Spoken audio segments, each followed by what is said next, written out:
Este programa foi possível graças às doações da Fundação Família Ashton, de Dorothy Nielsen, e do Centro Laura F. Willis de Estudos do Livro de Mormon, o Instituto Neil A. Maxwell de Estudos Religiosos, com o Departamento de Educação Religiosa da Universidade de Brigham Young e a BYU Broadcasting.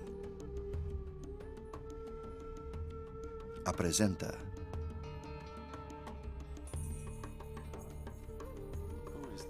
Quem é este homem da antiguidade que se encontra na encruzilhada da história? É ele um grande mestre, um revolucionário, um profeta? Ou ele é, de fato, o filho divino de um pai divino? O salvador literal do mundo? Ao tentar responder a essas perguntas, vários estudiosos descartam a parte divina e a separam do Jesus da história, o mortal, do Jesus da fé, o Filho de Deus.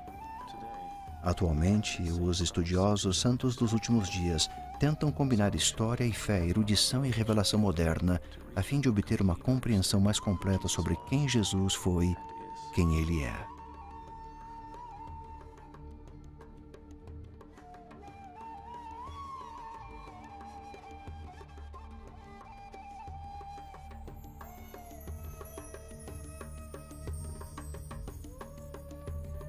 O Messias, eis o Cordeiro de Deus. Ele é chamado de camponês, místico, de líder carismático, sábio, mestre, influente, crítico social. Suas palavras foram analisadas, adaptadas e traduzidas para quase todos os idiomas. Contos sobre os seus muitos milagres têm sido celebrados até em culturas mais obscuras. A história e vida de Jesus Cristo, entretanto, tiveram início bem antes de Belém. Ao estudar os registros bíblicos, juntamente com o Livro de Mormon e Revelação Moderna, somos capazes de compreender melhor o Jesus de Nazaré. A fim de responder à antiga pergunta, quem é esse homem, devemos fazer o trajeto desde antes do início e voltar ao estado pré-mortal. Antes que Abraão existisse, o Salvador pré-mortal. É surpreendente, já que o Novo Testamento fala tão profundamente sobre o conceito de uma existência pré-mortal, que mais cristãos no mundo de hoje não façam menção a essa realidade. Sabemos, por exemplo, que há fontes bíblicas, não bíblicas e extra-bíblicas, fontes externas ao cânone do Novo Testamento, que versam sobre o princípio ou conceito de uma vida pré-mortal. Mas há fontes excepcionais que não só versam sobre o conceito geral de vida pré-mortal, como também se concentram na vida pré-mortal de Jesus Cristo. E tais referências datam antes da época de Cristo ou durante o período do ministério de Jesus aqui na Terra. Há presença na literatura patrística e até mesmo depois de referências a Cristo, por exemplo, como o Deus que visitou Abraão e o Deus do Velho Testamento. Encontramos referências em Justino, o mártir, em Irineu de Elião. Um dos mais famosos também é um dos mais antigos, é um autor do século V de História Eclesiástica, conhecido pelo nome de Sozomen, que refere a uma igreja num lugar chamado Manre, em que uma igreja foi construída por Constantino. E Sozomen disse que esse era um local considerado central por cristãos, onde havia um grande mercado e onde importantes eventos eram celebrados. Conhecido por judeus e pagãos, o último era um termo usado por Sozomen. Os cristãos consideravam-no central porque ali fora o local em que ele que nasceria de uma virgem e em que aparecera aquele homem religioso, referindo-se a Abraão.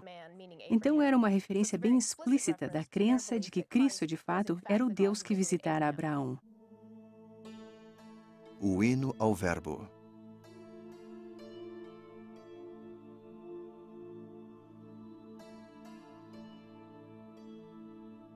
No princípio era o Verbo, e o Verbo estava com Deus, e o Verbo era Deus. João, capítulo 1, versículo 1. O prólogo do Evangelho de João, os versículos 1 a 18 do capítulo 1, é com frequência conhecido como o hino ao Verbo. Um hino porque é diferente em estilo e estrutura do resto do texto. é de fato arranjado em dísticos, quase como se fosse um poema hebreu, apesar de que foi escrito em grego. Contudo, o contexto talvez seja mais importante que a forma. En arche en hologos, kai hologos en pros ton theon, kai theos en hologos. No princípio era o Verbo, e o Verbo estava com Deus, e o Verbo era Deus. Se verificarmos no dicionário o significado da palavra logos, no vasto léxico grego, que todos os torturados alunos de filologia clássica estudam, encontraríamos 6 colunas em espaçamento simples referentes a essa única palavra. Pode significar relato, discussão, debate, lógica, razão ou inteligência. É uma das palavras mais ricas em significado e, com certeza, essa é a razão pela qual João a escolheu. Esse texto é chamado de inologos por causa do termo grego logos, que convencionalmente é traduzido para o verbo, seguindo as versões da Bíblia em português. Mas a palavra logos tinha uma extensão semântica bem ampla no grego clássico e bíblico. Logos, segundo Platão e alguns dos primeiros filósofos gregos, era o que nos distinguia dos animais. Isso não queria dizer que os animais não tinham sentimentos ou não eram capazes de se comunicar de certa maneira. Mas logos era a maneira pela qual pensamentos e ideias eram comunicadas entre as pessoas. Então, também pode significar verbo, como também pensamento, ou ideia, razão, ou causa, etc. Ao me comunicar com outra pessoa, os meus pensamentos se transformam em palavras que se dirigem para outra pessoa, que as transforma em pensamentos. Portanto, um logos é algo capaz de afetar outra coisa. Em Doutrina e Convênios, há termos bem semelhantes àqueles usados por João para descrever Cristo. E, na verdade, é o testemunho de João que se encontra proferido lá. Assim, lerei apenas um pequeno trecho que se encontra na seção 93 de Doutrina e Convênios. O início está no versículo 6, que diz: "E João viu e testificou a plenitude de minha glória, e a plenitude do testemunho de João será revelada posteriormente. E ele, isto é, João, testificou, dizendo: Vi sua glória, que ele era no princípio, antes de o mundo existir. Portanto, no princípio era o Verbo, pois ele era o Verbo, sim, o mensageiro da salvação, a luz e o redentor do mundo, o Espírito da verdade, que veio ao mundo, porque o mundo foi feito por ele, e nele estava a vida dos homens e a luz dos homens." Então, o que João nos diz é confirmado e acrescentado na revelação contida nas Escrituras modernas. Ela diz, essencialmente, que Deus existiu e que Deus começou a interagir ou a comunicar com algo mais amplo por meio desse logos, que com certeza passamos a compreender como o unigênito do Pai. Também possuem várias ressonâncias interessantes no livro de Gênesis, porque o início de Gênesis faz um relato da criação, dizendo: "No princípio disse Deus, haja luz."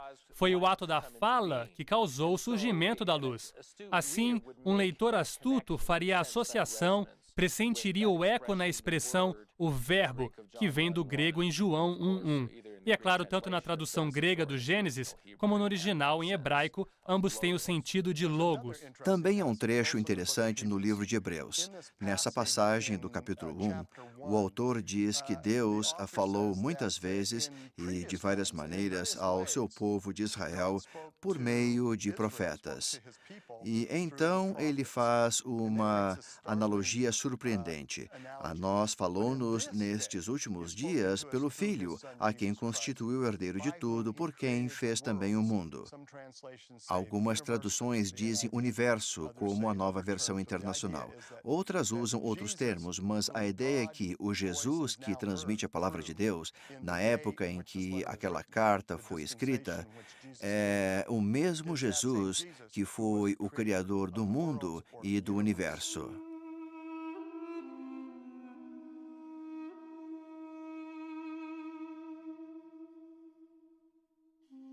O Mar da Galileia.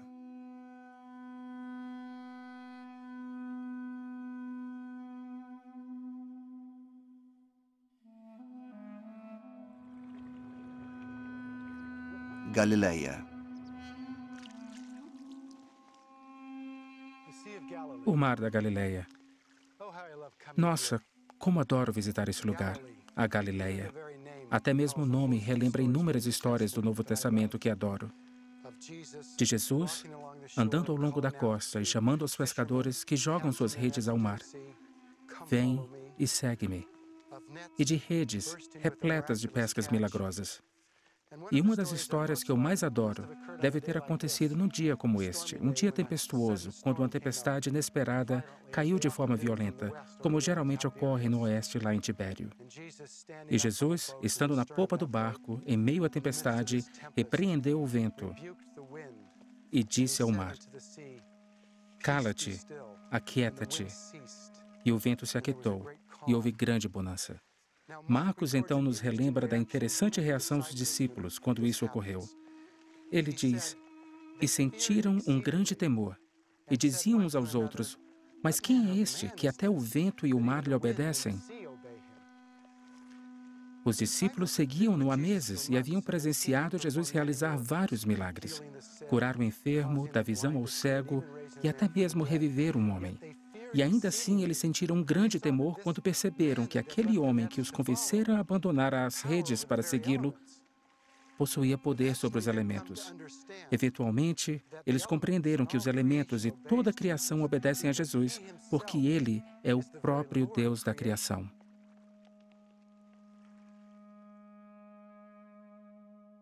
Cristo como o Criador.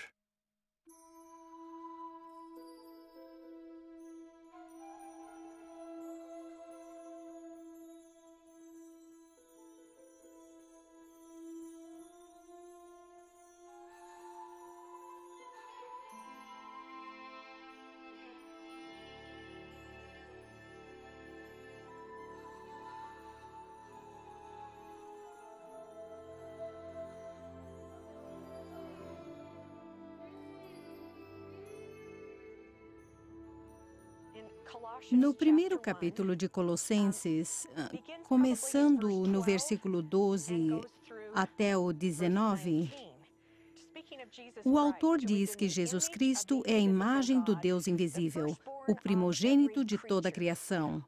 Ou seja, nos diz que os cristãos devem ter entendido que Cristo era o Criador, o primogênito, nascido e criado antes da criação. E também no versículo 17, ele é antes de todas as coisas e todas as coisas subsistem por ele. No versículo 16, até lemos que Jesus é o Criador, porque nele foram criadas todas as coisas que há nos céus e na terra, visíveis ou invisíveis. Acho que esta frase é totalmente fascinante, visível ou invisível, sugerindo que Cristo criou várias coisas que não conhecemos e nem vemos.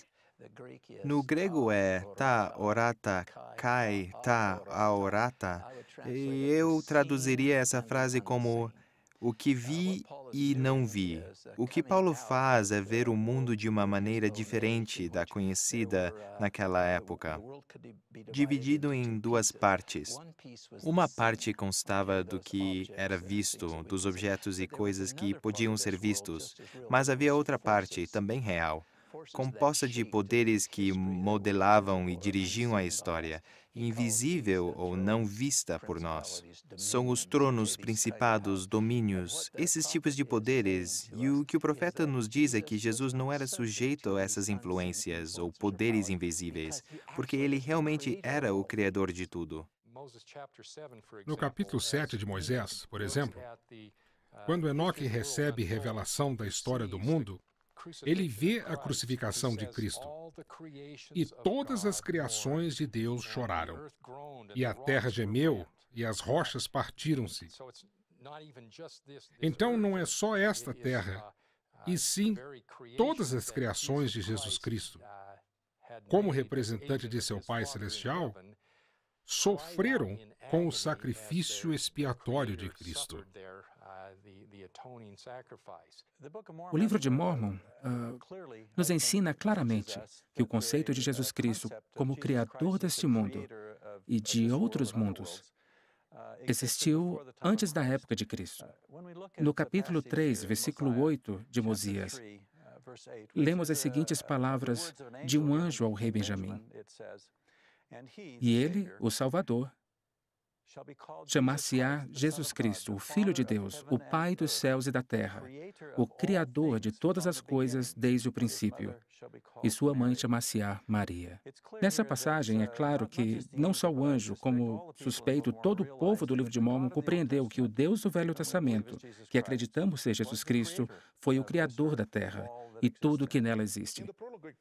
Na Pérola de Grande Valor, obtemos informações importantes sobre o Salvador durante seu trabalho pré-mortal.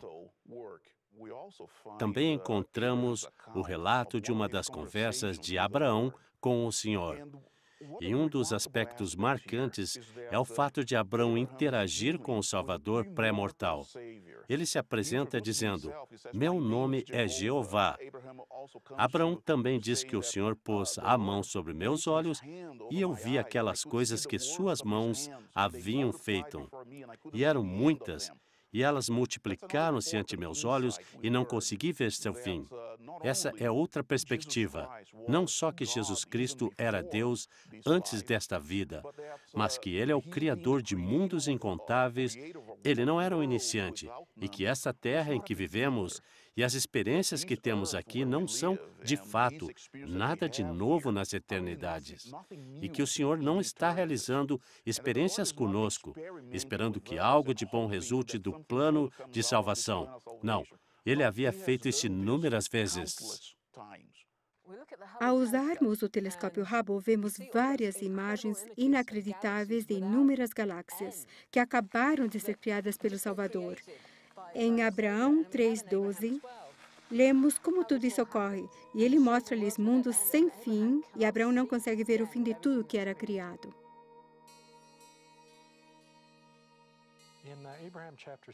No capítulo 3 de Abraão, há uma notável descrição do conselho pré-existente no céu. E esse é o conselho no céu quando os nobres e grandes filhos de Deus se reuniram. E esses nobres e grandes eram, de fato, espíritos comparados a inteligências que sempre existiram. Portanto, eles eram os filhos espirituais de Deus. E um dentre eles se sobressaiu, pois era como Deus. Com certeza, referia-se a Jesus Cristo, que falou sobre o plano de descer a um local onde havia materiais para construir um lugar, uma terra, onde os filhos de Deus pudessem habitar. Nosso Pai Eterno reúne a família no grande conselho, e é nesse conselho que o Pai revê conosco todo o sistema e plano de salvação. É importante compreender que esse é o plano dele. Deus, o Pai, então faz uma proposta. Quem enviarei? Nessa existência mortal, estaríamos numa condição em que erraríamos e seria necessário um Salvador e Cristo. Deus, o Pai, então requisita um voluntário. A pergunta do pai, quem enviarei, nos deixa de certa forma surpresos, porque obviamente ele queria enviar o filho. Isso porque o filho havia sido preordenado. Mas também nos faz pensar sobre o jardim do Getsemane, quando o Salvador diz: "Pai, se queres, passa de mim este cálice. Todavia não se faça a minha vontade, mas a tua." Portanto, não acho que Jesus tivesse certeza que essa era a atitude que deveria tomar. E acredito que o elemento de incerteza foi fundamental para que alguém tomasse sobre si o sacrifício, a grande expiação, o grande sacrifício expiatório. Esse seria um sacrifício bilateral. O pai sacrificaria o filho e o filho seria sacrificado sem ter certeza se seria capaz de tudo suportar. Por outro lado, há Lúcifer, que provavelmente não tinha intenção de tomar a seu cargo o sacrifício. Pelo que sabemos sobre sua personalidade, Lúcifer jamais se colocaria em perigo. Ele queria garantia. E por causa dessas garantias, ele queria toda a glória. A guerra nos céus. E houve batalha no céu, Miguel e os seus anjos batalhavam contra o dragão, e batalhava o dragão e os seus anjos. E nessa linguagem altamente simbólica, reconhecemos que não houve uma batalha convencional com espadas e armas, e sim uma batalha de testemunho, pois era uma guerra de fé.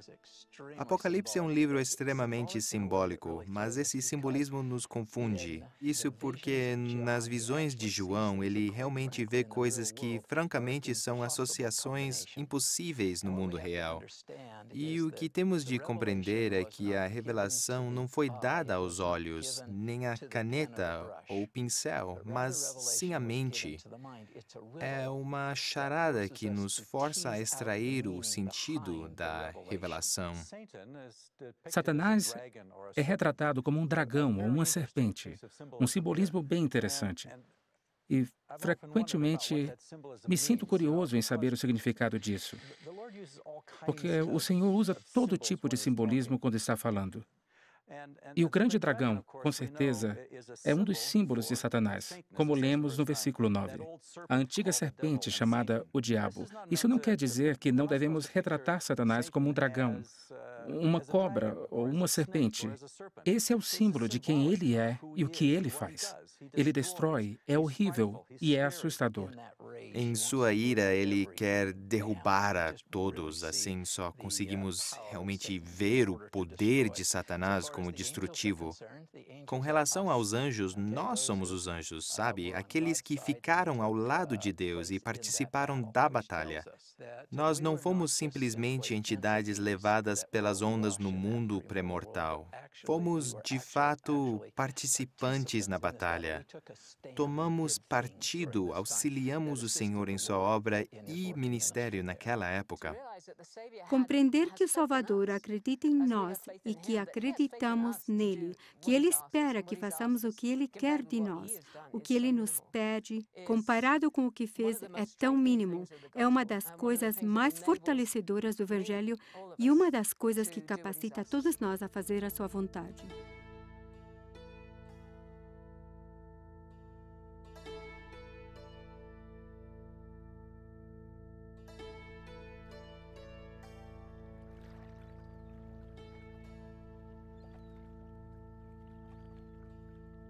Galileia, próximo a Magdala. Vocês se lembram que, imediatamente após acalmar o mar tempestuoso, Jesus e os apóstolos desembarcaram na Gadara, ou, de acordo com os registros de Mateus, na província dos Gadarenos, ao leste do Mar da Galileia. Ali encontraram um homem que estava possuído por uma legião de demônios. Eu me lembro da história daquele homem que morava nas cavernas. E há uma maneira bem interessante em que Marcos descreve essa passagem. Quando ele vê Jesus à distância, ele corre. Eu adoro isso. Ele corre em sua direção, o adora e clama em alta voz: "Que tenho eu contigo, Jesus, Filho do Deus Altíssimo?" Eu adoro essa passagem. De certo modo, ambos os eventos, o acalmar do mar e o encontro com o demônio, testificam sobre o estado pré-mortal de Jesus. Quando os demônios o reconheceram como Filho do Deus Altíssimo, eles simplesmente declararam algo que aprenderam na pré-existência. E quando as águas são acalmadas por Jesus, elas responderam ao comando de Jeová, que as dividiu para Moisés e as separou da parte seca durante a criação.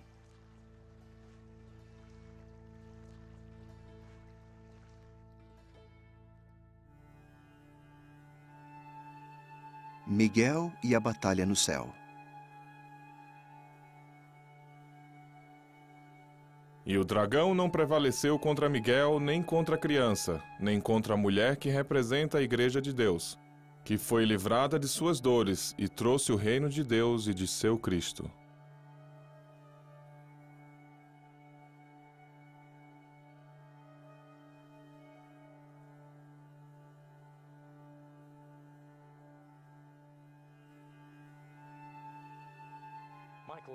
Com certeza, Miguel, como explicou Joseph Smith, é Adão. E é interessante saber que seu nome significa aquele que é semelhante a Deus. Miguel foi um dos nobres e grandes espíritos da pré-existência. Ele foi escolhido para ser o pai da raça humana e, através de retidão, fé, preparação, cumpriu seu papel. Ele é, sem dúvida, o patriarca de toda a raça humana. E foi Miguel, aquele semelhante a Deus, que foi escolhido para liderar as hostes celestes contra Satanás, o dragão. Parece-me que o Salvador, como geralmente acontece, delegou autoridade e orientou Miguel na batalha dos céus, porque foi Miguel, com certeza, que liderou as hostes do bem contra as do mal. Mas é o sangue do Cordeiro, é o Salvador, é a expiação que sai vitoriosa na batalha. É a fé das pessoas em que Cristo irá adiante e realizará o sacrifício expiatório que os convence a lutar por Ele. Foram as palavras de Miguel e de seus anjos que persuadiram as hostes do céu e trouxeram a vitória a Cristo na pré-existência. Em Alma 13 há uma explicação bem interessante. Não nos fala sobre a batalha em si, mas nos mostra a natureza dela. E esses sacerdotes foram ordenados segundo a ordem de seu filho, de um modo que permitisse ao povo saber como esperar pelo seu filho para receber a redenção. Este é o modo pelo qual foram ordenados, sendo chamados e preparados desde a fundação do mundo, segundo a presciência de Deus, por causa de sua grande fé e suas boas obras, sendo primeiramente livres para escolherem o bem ou o mal. Portanto, tendo escolhido o bem e exercendo uma fé muito grande, são chamados com uma santa vocação, e no versículo 4. E assim foram chamados para este santo chamado por causa de sua fé. Enquanto outros rejeitaram o Espírito de Deus devido à dureza de seu coração e cegueira de sua mente, portanto, se não tivesse sido por isso, poderiam ter recebido tão grande privilégio quanto seus irmãos. Ou, em resumo, no princípio achavam-se na mesma posição que seus irmãos. A essência de tudo isso é que o arbítrio está em jogo no mundo pré-mortal. E havia aqueles que optaram por Deus, mas quero que percebam a frase sua grande fé. E novamente retornamos ao que lemos em Apocalipse, que diz que o sangue de Deus não fora derramado. A verdade é que Jesus ainda não fizera o sacrifício expiatório e, portanto, tínhamos de ter fé na palavra do Pai e fé na promessa do Filho que Ele, de fato, realizaria a expiação. Então, o que ocorre na batalha no céu é que confiamos inteiramente no plano de Jesus. Dissemos que Jesus não falharia. Apesar de não haver nenhum plano alternativo, apostamos que Jesus não falharia. Sabemos que Ele não falharia e, portanto, estamos dispostos a declarar, ir em frente e prestar testemunho a esse respeito. Palavras poderosas que usamos baseadas nessa filosofia e, novamente, vencemos. 2/3 realmente optaram por Jesus. 1/3 dos espíritos escolheu o plano de Lúcifer. E Lúcifer se rebelou, e aquele 1/3 dos espíritos preferiu seguir a rebelião de Lúcifer. Essencialmente, a natureza dessa rebelião era que eles não aceitariam Jeová como Salvador. Não há um plano B. Portanto, se não aceitasse o plano de Jeová, não obteriam salvação. E é por essa razão que Lúcifer e seus seguidores foram chamados de perdição ou filhos da perdição. Oh, blasfêmia! Oh, soberba! Oh, falsidade! No céu ninguém supunha ouvir tais vozes, principalmente a ti, traidor ingrato, que além de teus iguais tão alto te ergues. E ousas tu, pronunciando ímpio reproche, condenar o decreto sempre justo em que Deus legislou com juramento que a seu único filho, a quem dotara com o cetro real de seu poder insígnia, o joelho dobrariam reverentes dos vastos céus as hierarquias todas confessando o legítimo monarca? John Milton, Canto 5, Paraíso Perdido.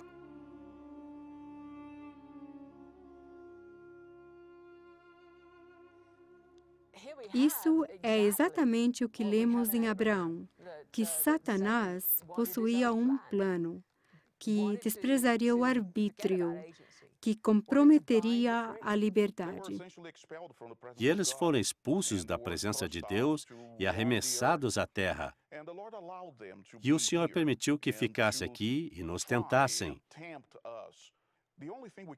A única coisa que podemos deduzir é que aqueles que vivem na terra escolheram o plano do Salvador, que inicialmente foi o plano do Pai.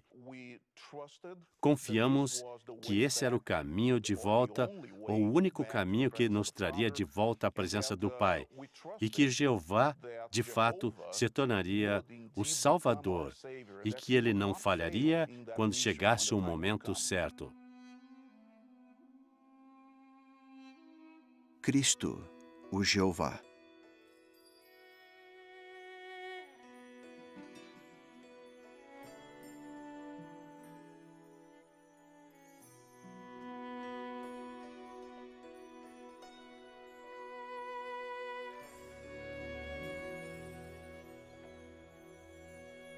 Em Yev, costa leste do Mar da Galileia. O que podemos dizer sobre a permanente pergunta relativa ao relacionamento entre Jesus e Jeová? Durante os séculos, desde quando Jesus andara nessa mesma praia, muitos estudiosos cristãos lutaram para reconciliar o Deus do Velho Testamento com o Jesus do Novo Testamento. Essa tentativa ocorre porque várias pessoas percebem que o primeiro é exclusivamente um Deus de justiça e o outro é exclusivamente um Deus de misericórdia. Portanto, é difícil aceitar que ambos são realmente o mesmo Deus, que é Jesus Cristo. Sim, muitos pesquisadores afirmam que somente os últimos cristãos lutaram para fazer a associação entre os dois, a fim de justificar sua nova religião. Da literatura patrística e das fontes mais surpreendentes, se pode confirmar que o Jeová que alimentou o seu povo com o maná no deserto também é o Jesus que alimentou 5.000 pessoas com uns poucos pães e peixes.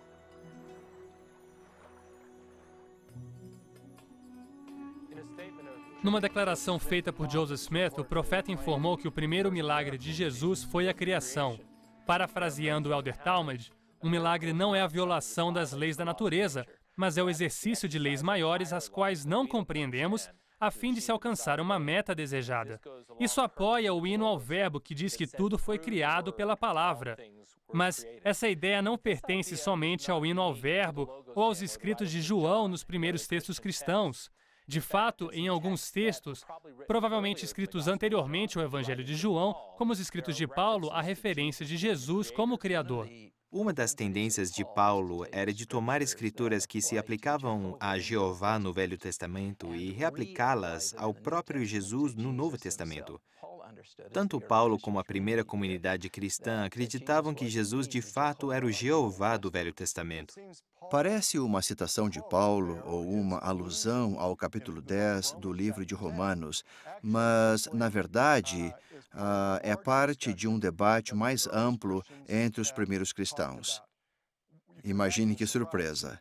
O debate ocorrido durante o ministério de Cristo era se ele realmente era um grande mestre, algum profeta enviado por Deus, o sucessor de João Batista, ou se de fato era o Meshaech, ou o Messias, o ungido enviado por Deus. E aqui Pedro anuncia que ele é o Messias e mais, que ele também é o Senhor.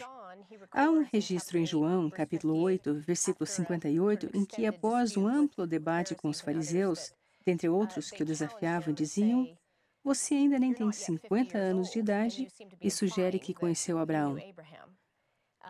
Sua famosa resposta foi: "Antes que Abraão existisse", e a frase grega é genestai, que significa antes da existência de Abraão, ou antes do nascimento de Abraão, ou ainda antes de Abraão ser. Então ele usa a frase-chave que é "eu sou", ego eimi.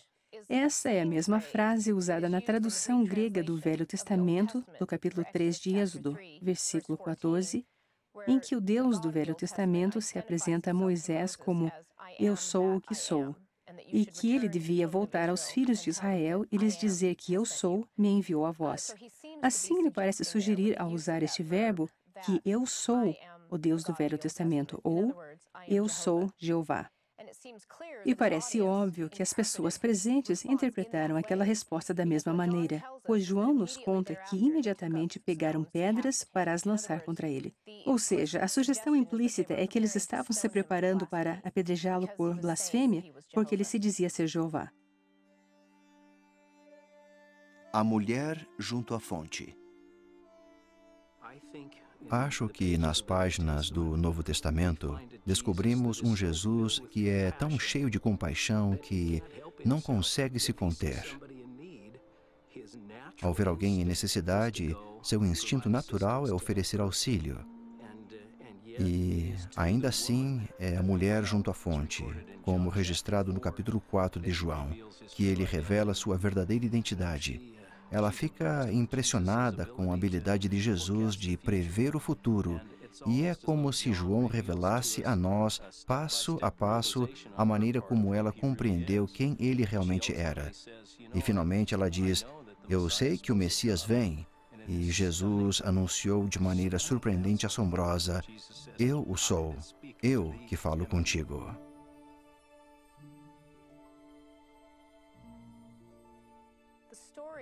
A história da mulher junto à fonte é, a meu ver, um desenvolvimento bastante significativo de vários dos temas centrais de João.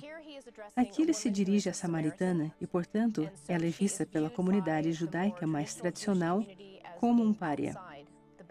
E apesar disso, Jesus se aproxima e se dirige a ela.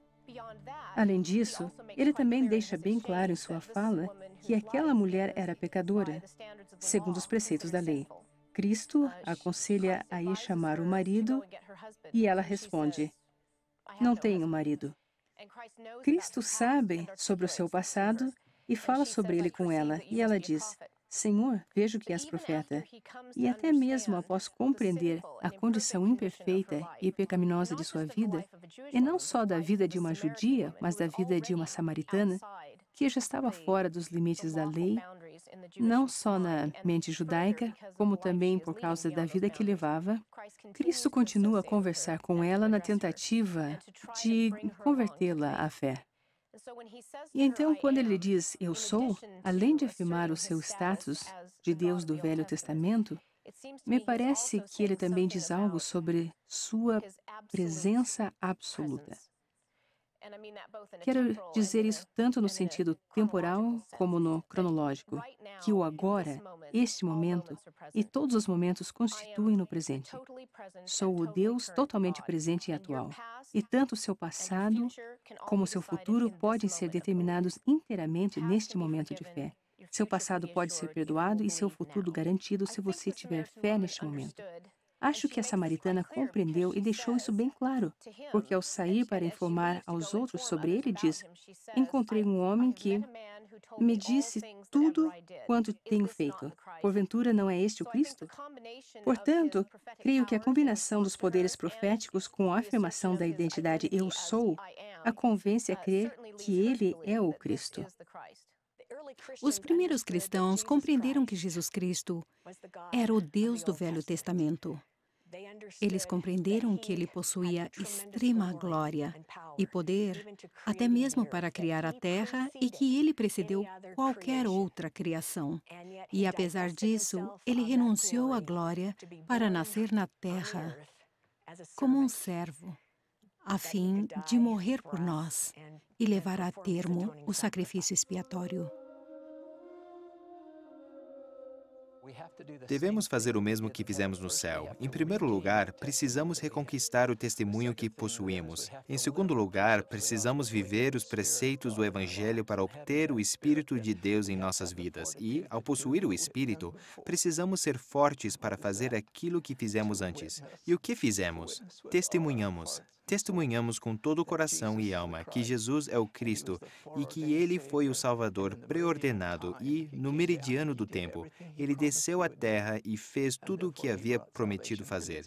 E, portanto, Ele trouxe salvação. E é nossa responsabilidade testemunhar sobre a mesma salvação que vem de Cristo Jesus hoje.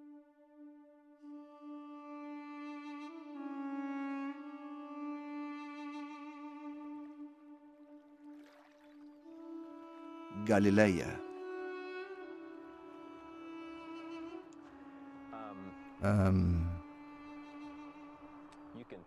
Pode-se notar que ele amava as pessoas. Ele caminhava pelas vilas e há muitas pessoas que provavelmente são descendentes daqueles que viveram em sua época. E é possível imaginar Jesus caminhando pelas vilas. E ele amava todos, se preocupava com eles e só queria abençoar as suas vidas. É como se a expiação fosse uma macro-salvação. É a salvação para todo o universo. No entanto, quando vocês andarem pelas vilas, terão uma sensação de que é uma micro-salvação, que ele está interessado em cada indivíduo, seus desejos, suas carências, suas necessidades e suas doenças. E o que ele faz é tomar seu tempo para curar cada indivíduo individualmente. E então, cada indivíduo efetua a macro-salvação. Na sincera busca para compreender e conhecer o Jesus histórico, o homem mortal, os santos dos últimos dias abraçam as verdades da história de Jesus que precede a fundação do mundo, antes de caminhar pelas ruas da Palestina. Ele foi Jeová do Velho Testamento, que, sob a direção do Pai, criou o céu e a terra e todas as coisas que neles há.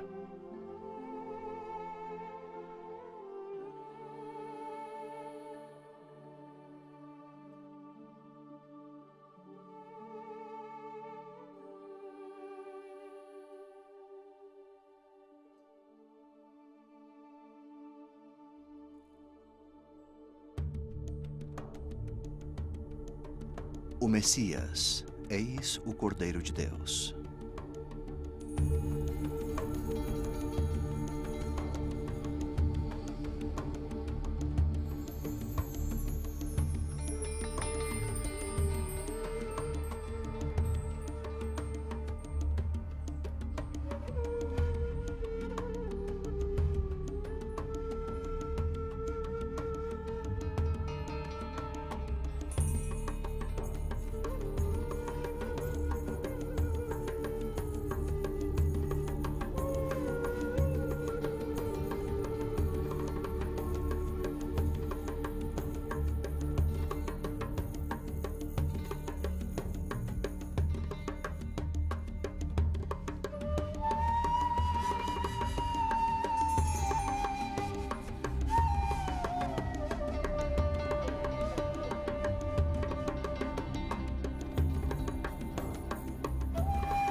BYU Broadcasting.